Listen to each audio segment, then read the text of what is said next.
సుమన్ టీవీలో మీ personal and business promotions కోసం కింది నెంబర్కి కాంటాక్ట్ చేయండి.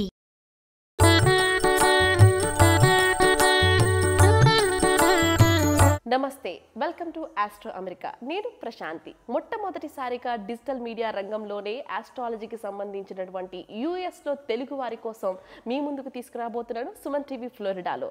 ఈరోజు మనతో పాటు రామకృష్ణ శర్మ గారు ఉన్నారు. ఆయన అడిగి మరిన్ని విషయాలు తెలుసుకుందాం. అలాగే రేపు రాబోయేటువంటి శని త్రయోదశి వల్ల ఏ రాశుల వారికి ప్రయోజనాలు, అలాగే ఏ రాశుల వారికి ఇబ్బందికరంగా ఉంటుంది అనే విషయాలన్నీ కూడా ఈ ప్రోగ్రాంలో మీకు తెలియజేయబోతున్నాను. నమస్కారం గురుగారు. నమస్కారం.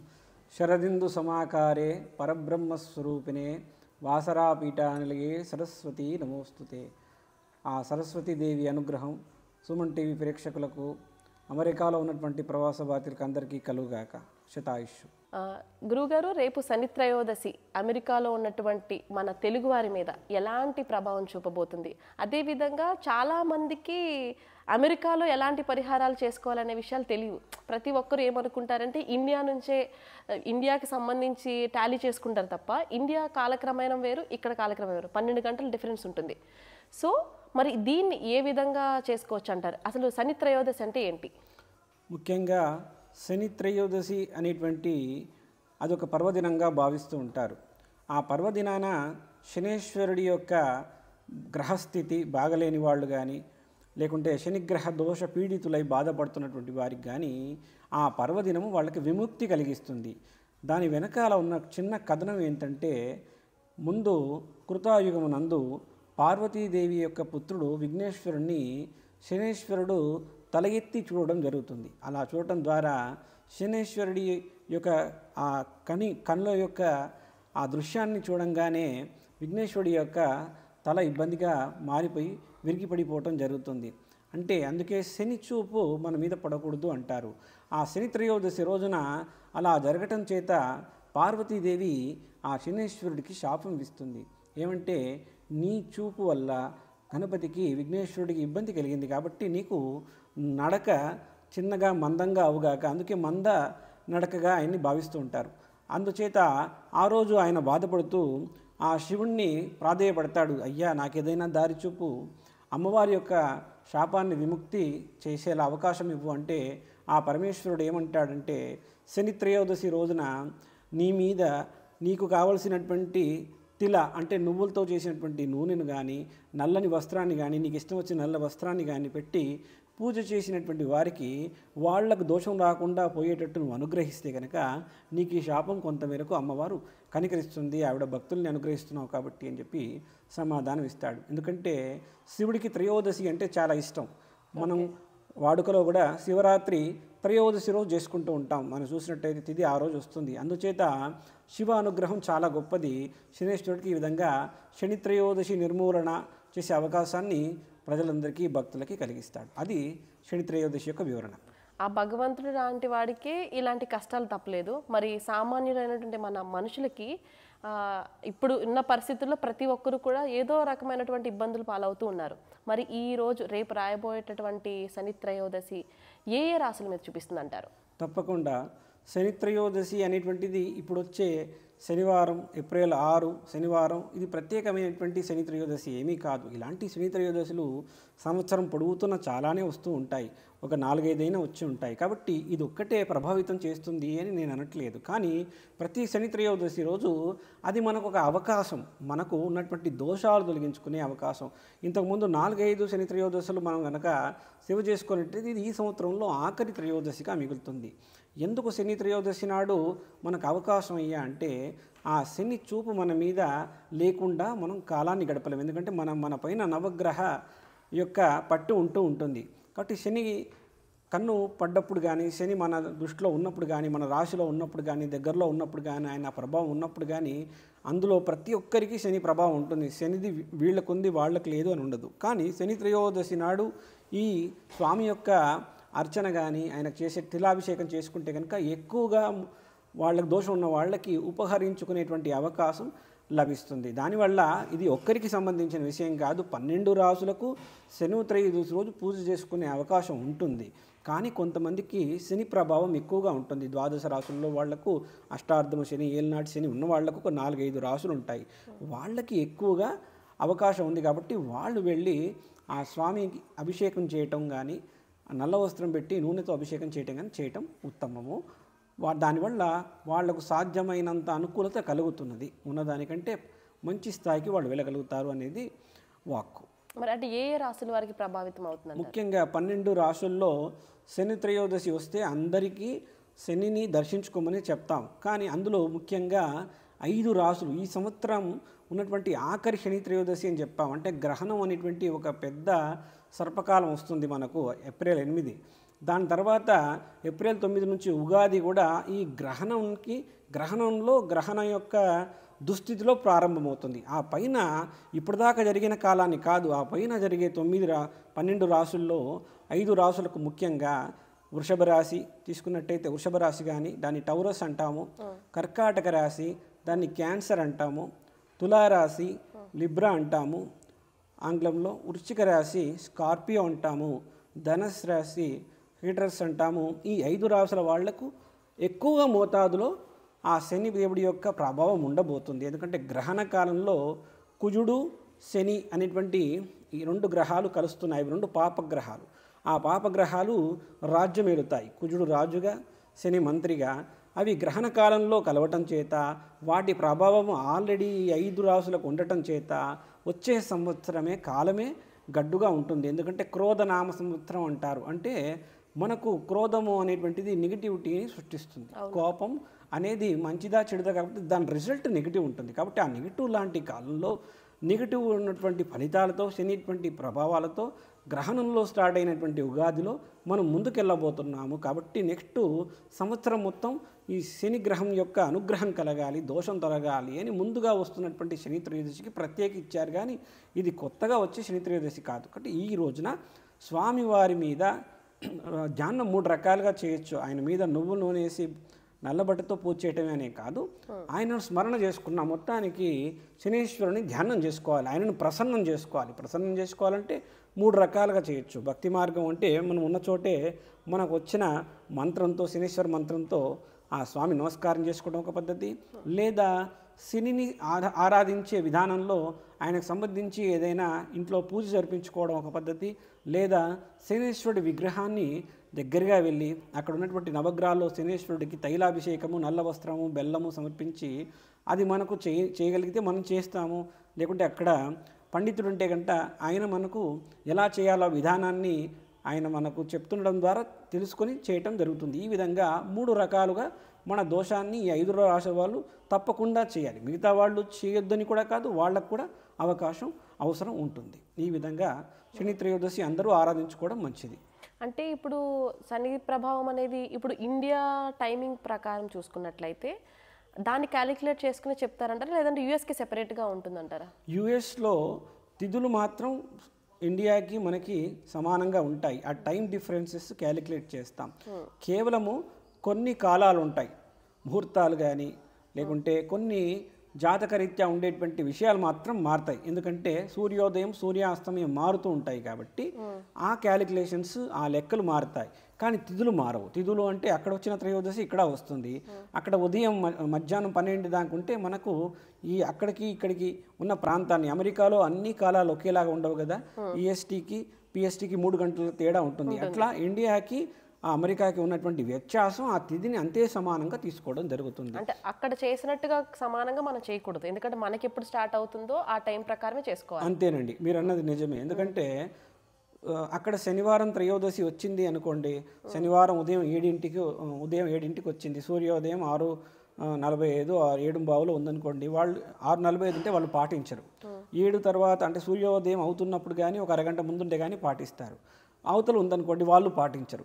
కానీ మనకు ఆ రోజు పొద్దున్న నుంచే తెల్లవారుజాము 4 నుంచే అలా వచ్చేస్తుంది. వాళ్ళకి 7ంటికి వచ్చిందంటే మనకు ఆ రోజు రాత్రి వచ్చి తెల్లవారుజామున సూర్యోదయం వరకు అప్పుడు మనం పాటిస్తాం. అలాగా వాళ్ళు పాటిస్తున్నారని మనం పాటించాల్సిన అవసరం లేదు. అలా తిది మనకుందా లేదా చూసుకోవాలి. వాళ్ళకు ఉండి మనకు ఉండకపోవచ్చు, ఆరు మనకు లేక వాళ్ళకు ఉండొచ్చు. అలాంటి వ్యత్యాసం ఉంటుంది. సో అంటే ఇప్పుడు ఇక్కడున్న వాళ్ళు ఇండియాలో చాలామంది ఏమనుకుంటారంటే ఇక్కడ ఉండి మనం ఇండియాలో మన పేరెంట్స్ కానీ మన తోబుట్టువులు కానీ ఎవరి చేత అయినా కూడా మనం అభిషేకాలు ఏమైనా ఉంటే మన పేరు మీద చేయించుకుంటూ ఉంటారు ఎక్కువ శాతం ఇక్కడ అవైలబిలిటీ ఉండదని. అసలు అది ఎంతవరకు కరెక్ట్ అండి? ఇప్పుడు శని త్రయోదశి అనగానే ఇప్పుడు ఒకరి మీద కనుక ఉంటే శని ప్రభావం ఒకవేళ నా మీద ఉంటే నేను మాత్రం చేసుకుంటేనే కదా ఫలితం ఉంటుంది, నా పేరు వల్ల ఎవరైనా చేస్తే ఫలితం ఉంటుందంటారా? ఎవరికి వాళ్ళు చేస్తేనే ఫలితం ఉంటుంది. ఆ చేయటానికి కూడా చాలా నియమనిష్టలుగా చేయాలి. అంటే ఇప్పుడు మనం వెళ్ళి శనిదేవుడి యొక్క దేవాలయం, అక్కడ ఉన్న దేవాలయాల్లో ఆ విగ్రహాలు ఉంటాయి, ఊరికే విగ్రహాలు పెట్టేసి వాళ్ళు సరైన విగ్రహంతో సరైన పూజతో ఉన్నటువంటి విగ్రహం మీద చేస్తేనే దాని ఫలితం ఉంటుంది. లేదంటే మనకు చేసుకున్న తృప్తే మెలుగుతుంది. ఎందుకంటే మనం చూస్తుంటాం శనిసింగనాపూర్ అనేటువంటి దేవాలయంలో ఆ శనేశ్వరుడి యొక్క ప్రత్యేకత గొప్పది. అక్కడ శనేశ్వరుడు జరగాల్సిన పూజలు రోజువారీ కార్యక్రమాల్లో జరుగుతుంటాయి. శనేశ్వరుడి యొక్క ప్రత్యేకత గొప్పది. అక్కడ శనేశ్వరుడు జరగాల్సిన పూజలు రోజువారీ కార్యక్రమాల్లో జరుగుతుంటాయి. కానీ మనం ఉన్నటువంటి ప్రవాస దేశంలో సరైనటువంటి విధానంలో కొన్ని దేవాలయాలు చేయలేకపోతుంటాయి. అవి అక్కడ ఉన్నటువంటి ప్రభుత్వం పెట్టినటువంటి ఆంక్షల ద్వారా ఉదయం 9 తర్వాత గుళ్ళు ఓపెన్ అవుతూ ఉంటాయి. 6 గంటలకే అభిషేకం చేయాలి, కానీ సాయంత్రం అభిషేకాలు జరుగుతూ ఉంటాయి శనీశ్వరుడికి. అది అంటే సాయంత్రం మనం స్నానం చేసినట్టు లెక్క. కాబట్టి అది సరైన విధానంలో పూజ జరగకుండా ఉన్నటువంటి గ్రహాలు మనం వెళ్ళి పూజ చేసుకుంటామేమో, అక్కడ పండితులు సాయం చేస్తున్నారేమో, కానీ దాని ఫలితము మనం అనుకున్నట్టుగా రాదు. ఆ విధంగా చేయటానికి విగ్రహానికే అంత ముడిగా మనం వెళ్ళాల్సిన అవసరం ఉంటుంది అంటే మనం ప్రత్యేకించి వెళ్ళాల్సిన అవసరం కూడా ఎంతో ఉంటుంది. శనీశ్వరుడికి ఎంత బలం ఉందో వెళ్ళే మనిషిని బట్టి కూడా అంతే ఫలితం ఉంటుంది. ఎవరో చేస్తే వాళ్ళు చేసినట్టుగా అయిపోతుంది, కానీ మీరు చేసినట్టుగా అవ్వద్దు. దీనికి రకాలుగా మీరే వెళ్ళటం, అది కూడా సరైన దేవాలయానికి వెళ్ళటం ముఖ్యం. లేకుంటే ఆ దేవాలయానికి వెళ్ళకుండా మీరు ఇంట్లో కూర్చొని ఆ స్వామికి నమస్కారం చేసుకున్నా అంతే సమానంగా ఉంటుంది. పైగా ఈ శనీశ్వరుడికి దానము అనేటువంటిది ఏమీ లేదు. ఎవరైనా ఇస్తున్నాము అంటే వాళ్ళు దాన్ని వాడుకోవాలి. మేము వస్త్రం ఇస్తున్నాము, నల్ల బట్టలు ఇస్తున్నాము, నల్ల నువ్వులు ఇస్తున్నాము అంటే వాళ్ళు తీసుకోవటం, అది పక్కన పెట్టేయటం జరిగింది అనుకోండి, దానివల్ల ఉపయోగం లేదు. దానం అంటే ఏంటి? మీరు ఇచ్చింది అవతల వాళ్ళు వాడుకున్నప్పుడే అది దానానికి ప్రతిఫలం అవుతుంది. తీసుకొని పక్కన పెట్టేశాను అంటే డెఫినెట్గా మీరు ఇచ్చే చిన్న నల్లగుడ్డ కానీ ఆ చిన్న నువ్వులు కానీ వాళ్ళు వాడరు. దానివల్ల ఉపయోగం అనేది చాలా తక్కువగా ఉంటుంది. కాబట్టి ప్రత్యేకించి మీరు చేసే భగవంతునికి చేయటమే ముఖ్యం, కానీ దానము పనికొచ్చే దానంగా ఉండాలి అని నా ఉద్దేశం. ఇప్పుడు చాలామంది ఇక్కడ కూడా దానాలు తీసుకుంటూ ఉంటారండి. కొంతమంది తీసుకుంటారు, కొంతమంది తీసుకోరు. సో అంటే ఆ దానం తీసుకోవడం వల్ల ఏమైనా ఇబ్బందులు ఉంటాయా? అందుకు తీసుకోరా? అంటే ప్రత్యేకంగా పురోహితులు మాత్రమే తీసుకోగలుగుతారు ఆ దానాన్ని. అవును. సో వాళ్ళు అంటే ప్రతి ఒక్కరు ఎందుకు తీసుకోరు అంటే మన ఇంట్లో చిన్నపిల్లలకి ఏదైనా పని కష్టం వచ్చినప్పుడు తల్లిదండ్రులు వాళ్ళ పని వీళ్ళు చేస్తారు. ఆ విధంగా ఒక పురోహితుడు అనేటువంటి వాడు గురువు, ఒక తండ్రితో సమానము. ఎవరికైనా పురోహితుడు అంటే పురం హితం కోరేవాడు. గుళ్ళో చేసే పూజారి అర్చకుడు అంటారు, ఆయన దేవుడి పూజ చేస్తాడు. పౌరోహితుడు అంటే పౌరోహితం అంటే వాళ్ళ ఇంట్లో మంచి చెడ్డ చూడటం, వాళ్ళకి సరైనటువంటి వివరాలు ఇవ్వటం, ధర్మాన్ని నేర్పించడం. పౌరోహితుడు వేరు, అర్చకుడు వేరు. ఇప్పుడు ఇక్కడ ఉన్న వాళ్ళందరూ చాలామంది అర్చకులు, దేవుడికి యొక్క అర్చన ఎలా చేయాలి, అభిషేకం ఎలా చేయాలి అని తెలుసుకునేవాళ్ళు. కానీ పురోహితం అంటే ఇంట్లో శుభకార్యాలు చేసే సాంప్రదాయం నుంచి వచ్చిన వాళ్ళు తక్కువ ఉంటారు అక్కడ. కాబట్టి ఆ సాంప్రదాయంలో ఉన్నట్టయితే వాళ్ళకి తెలుస్తుంది, వాళ్ళ యొక్క స్థితిని మనం బాగుపరచాలి, ఆ ఊళ్ళో ఉన్నటువంటి అందరూ సుఖంగా సంతోషంగా ఉండాలి అనేటువంటి భావనతో దానం తీసుకోవటం జరుగుతుంది. వాళ్ళు జ్ఞాని అయిన వాళ్ళు, విషయం తెలిసిన వాళ్ళే దానం తీసుకుంటారు. తీసుకున్న వాళ్ళు ఏంటంటే వాళ్ళకు ఉన్నటువంటి దోషాన్ని ఆ బ్రాహ్మణుడు గ్రహిస్తున్నాడు కిందికి లెక్క. మరి ఆ బ్రాహ్మణుడు గ్రహిస్తున్నాడు అంటే ఆ నల్లని వస్త్రము నువ్వులు వాడితే ఆయనకు వస్తుంది, వాటమే లేదు పక్కన పెట్టేస్తున్నాడు. ఒకవేళ వాడినటువంటి వాళ్ళు ఏం చేస్తారు అంటే వాళ్ళకి గాయత్రి అనుగ్రహం ఉంటుంది. రోజు జంజం వేసుకొని ఉండి వాళ్ళు రోజుకు 3 సార్లు జపం చేస్తుంటారు. కాబట్టి ఈ జపంలో కొద్దిగా జపాన్ని ఆ దోషాన్ని పొడగొట్టుకోవడానికి వాడుతూ ఉంటారు. ఈ విధంగా వాళ్ళు తీసుకున్న దోషాన్ని వాళ్ళు ఎప్పుడూ దేవుడి దగ్గరే ఉంటూ దేవుడి సన్నిధిలో ఉంటూ దైవ కార్యక్రమాల్లో ఉంటారు. కాబట్టి వాళ్లకు ఆ దోషం వచ్చే అవకాశం తక్కువ, వచ్చినప్పుడు ఈ గాయత్రి మంత్రం వాళ్ళని కాపాడుతూ ఉంటుంది. అది ఆ విధంగా చెప్పబడి. శని భగవానుడు అంటేనే చాలా మందికి అంటే శనిదేవుడు అన్ని కూడా నెగిటివే చేస్తాడు అంటూ అంటారు. కానీ శని భగవానుడు వెళుతూ కూడా చాలా మంచి చేస్తూ వెళ్తూ అంటారు. అలాగే ఈ శని త్రయోదశి కారణంగా ఏ రాశులకి మంచిగా ఉంది అంటే ఇప్పుడు 5 రాశులకి బాగాలేదంటే మిగతా కొన్ని రాశులకి బాగుందని అర్థం అంటారా? 7 రాశుల్లో ఏంటంటే ఆ వెళ్తూ బాగు చేయడము అనేది ఓన్లీ కేవలం ఎక్కడ జరుగుతుంది అంటే అష్టార్ధమ శని కానీ 7.5 ఏళ్ల శని ఉన్న వాళ్లకు 7.5 ఏళ్ళు అంటే 7.5 సంవత్సరాలు ఉన్నప్పుడు మాత్రమే మంచి చేస్తాడు. ఆ 3 భాగాలు విభజిస్తారు. 7.5 సంవత్సరాల్లో మొదటిది 2.5 సంవత్సరాలు, మధ్యలోది 2.5 సంవత్సరాలు, ఆఖరిది 2.5 సంవత్సరాలు. ఈ 3 భాగాలలో ఆయన ఎప్పుడో ఒకసారి బాగా కష్టం చేస్తాడు. ఎంత కష్టం అంటే మనం భరించలేము, మనకు ఎవరు సాయం చేసినా అది మనకు పనికి రాకుండా పోయే స్థితి, చాలా కష్టమైన పరిస్థితి ఉంటుంది, చాలా గండాలు వస్తాయి. ఒకవేళ అది దాటితే కనుక మధ్యలో కానీ వెళ్ళిపోతూ ఆఖరణ కానీ రెండోసారి మూడోసారి ఎక్కడైనా ఈ 2.5 సంవత్సరాల్లో ఎక్కడో దగ్గర ఆయన చాలా మంచి ఉత్తమమైన పని చేసి వెళ్తాడు. అది అలాంటి చేసే పద్ధతి కేవలం 7.5 ఏళ్ల శని మాత్రమే ఉన్న వాళ్ళకి మాత్రమే చేస్తాడు. ఎందుకంటే ఆయన ఇచ్చిన కష్టాన్ని తీసుకున్నాం కాబట్టి ఆ తర్వాత మంచి చేస్తూ పోతున్నాడు. దీని అర్థం శని త్రయోదశి మిగతా రాశులకు ఎంత ప్రభావం ఉండాలో అంత ఉంటుంది, కానీ ఈ మంచి చేయకపోవడం అనేది వీళ్ళకు ఇటు కూడా వీళ్ళకి వర్తించదు అనమాట. ఓకే, వర్తించదు. అంటే ఇప్పుడు శని భగవానుడు అంటే అందరికీ కూడా ఒక నెగిటివిటీ ఉంటుంది కదండి, అంటే శని పట్టింది అనే మాట్లాడతారు కదా. యాక్చువల్లీ శని దేవుని అనుగ్రహం ఉంటే ఏదైనా అంటే శని దేవుడు అంటే శనీశ్వరుడు అంటే ఈశ్వరుడితో సమానంగా ఉన్నటువంటి దేవుడు కదా. మరి శనిని ఎందుకు మనం మనకి మంచికి జరగదేమో అని ఎందుకు అనుకుంటూ ఉంటాం? ఆయన స్వభావం, ఇప్పుడు నీటి స్వభావం కొట్టుకుపోతూ ఉంటుంది, అగ్ని స్వభావం కాల్చేస్తూ ఉంటుంది. అలా అని నీటి స్వభావం కొట్టుకుపోతుంది అని మనం ప్రయాణం చేయకుండా ఉండట్లేదు. మనం ప్రయాణం చేస్తూ మన జాగ్రత్తలో మనం అది నీరు అని తెలుసుకొని వెళ్తున్నాం. అట్లాగే అగ్ని ఉంది, అగ్నిని వాడకుండా ఉండట్లేదు. మనం రోజు అగ్నిపైనే అన్నీ వండుకుంటూ ఉంటున్నాం, కానీ దాన్ని ఎలా వాడాలో అలా వాడుతున్నాం.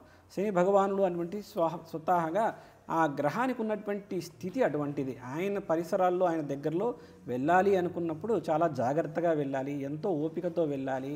ఆయనను మనం ప్రసన్నం చేసుకోవాలంటే కూడా అంతే కష్టం. ప్రసన్నం చేసుకోబోయి ఇబ్బందులు పడే అవకాశం కూడా ఉంటుంది. కాబట్టి అది ఒక ప్రకృతి సహజమైనటువంటి దేవుడిచ్చినటువంటి ఆయన గ్రహ విలువలు. కాబట్టి వాటిని మనం తప్పించుకోవడం తెలుసుకోవాలి, కానీ ఆయన్ని ఎదిరించడం కానీ ప్రసన్నం చేసుకోవడం మాత్రం కష్టం అనేటువంటిది వేదం చెప్తుంది. చాలా చక్కగా వివరించారు గురుగారు. అలాగే ఇప్పుడు మరి శని త్రయోదశికి యుఎస్లో ఉన్న వాళ్ళు ముఖ్యంగా చాలామందికి తెలియదు ఆ రోజు ఏం చేయాలనేది. మన సుమన్ టీవీ ఫ్లోరిడా ఉన్న ప్రేక్షకులందరికీ శని త్రయోదశి రోజున ముందుగా ఉదయం దగ్గర నుంచి సాయంత్రం వరకు ఏం చేయాలి అనేది కొంచెం వివరించగలుగుతారు? తప్పకుండా. ప్రవాస భారతీయులు అమెరికాలో ట్యాంపా రీజన్లో కానీ ఇంకే ప్రాంతంలో ఉన్న వాళ్ళ సమయాన్ని బట్టి ఆ రోజు మొత్తం శని త్రయోదశి ఉంది. ఉదయం సూర్యోదయంతోనే ఉంది, సాయంత్రం వరకు కూడా ఉంది. అదే పిఎస్టీ తీసుకుంటే కాలిఫోర్నియా ప్రకారం 6-7 దాకా కూడా ఉంది. ఏది చేసినా కూడా దేవాలయాలు సాయంత్రం పూట అభిషేకాలు చేస్తున్నారు 5-6. మీరు ఆ అభిషేకాలకు వెళ్ళటం వల్ల మాత్రం తృప్తి కానీ ఉపయోగం ఉండదు. మీరు ఏదైనా చేయాలనుకుంటే ఎంత త్వరగా అంత త్వరగా గుడి తెరిచిన వెంటలోనే 12 లోపు మాత్రమే ఏమీ భోజనం చేయకుండా, ఎందుకంటే దేవుడి పూజ చేస్తున్నప్పుడు ఆయన ప్రసన్నం చేసుకోవడానికి వెళ్తున్నప్పుడు మనం ఆయన మీద భక్తితో వెళ్ళాలి, భక్తి చేసి కాకుండా భక్తిగా వెళ్ళాలి. కాబట్టి వెళ్ళి మీకు ఎంత కోరికుంటే ఎంత చేయగలిగితే అన్ని నువ్వులు నూనె నల్లబట్ట కేవలం ఆ శనేశ్వరుడి విగ్రహం మీదే వేయాలి. ఆ విగ్రహం కూడా ఎంతవరకు శక్తివంతం అనేది మనకు తెలియదు, కానీ ఏంది లేని దానికి ఏదో ఒకటి అవకాశం ఉంది అనేటువంటి భావనతో మీలో ఆ దేవుడి శనేశ్వరుడి మీద ఆయన ప్రసన్నం చేసుకునేటువంటి భక్తితో ఆయన మీద మనస్సుతో వెళ్తున్నారు. అంతేగాని అక్కడ విగ్రహం అనేది ముఖ్యం కాదు. ఎందుకంటే హిందూ ఆరాధనలో దేవతా విగ్రహాల కంటే పంచభూతాలకే విలువ ఎక్కువ. అగ్ని, వాయువు, నీరు, భూమి, ఆకాశానికే పూజలు చేస్తూ ఉంటాం. మనం ఏ పూజ చేసినా కూడా దీపం మొదలుపెట్టినప్పటి నుంచి అగ్నికి దీపం మొదలుపెట్టామంటే అగ్నికి నమస్కారం. ఆ గంగాజలం ఫస్ట్ ముందు పూజ చేస్తాం, అది వరుణుడు. అగరబత్తి ముట్టిస్తామంటే అది వాయువు, పూలు పళ్ళు భూమి.